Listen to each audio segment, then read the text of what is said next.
ఏవండి, హైదరాబాద్ వెళ్ళడానికి ట్రైన్ టికెట్లు బుక్ చేశారా? బుక్ చేశాను.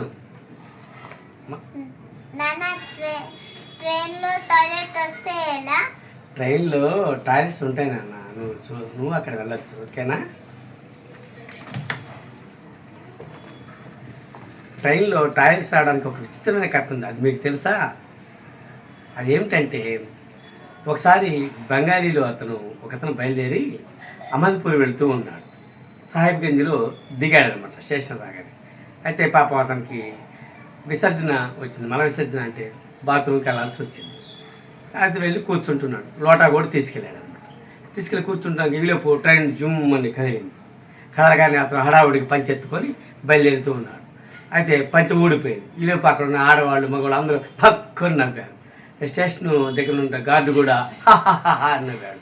దీంతో అతనికి కోపం వచ్చింది. కోపం రాగానే వెంటనే ఒక అహ్మద్పూర్ స్టేషన్కి ఒక లెటర్ రాశాడు. పాప అతను ఇంగ్లీష్ కూడా అంతంత మాత్రం అనమాట. కానీ ఆ లెటర్ వల్ల మన భారతదేశానికి ఆ ఇండియన్ రైల్వేస్లో టాయిలెట్స్ అన్నీ వచ్చాయి. అతని పేరు వకీల్ చంద్రసేన్. ఇప్పుడు అది ఎక్కడుందంటే ఆ స్టేషను జార్ఖండ్లో ఉందన్నమాట. చూసారా? అంటే మన అవమానాల నుంచి కూడా మనం ఒక అద్భుతమైన పనులు కూడా చేయొచ్చు.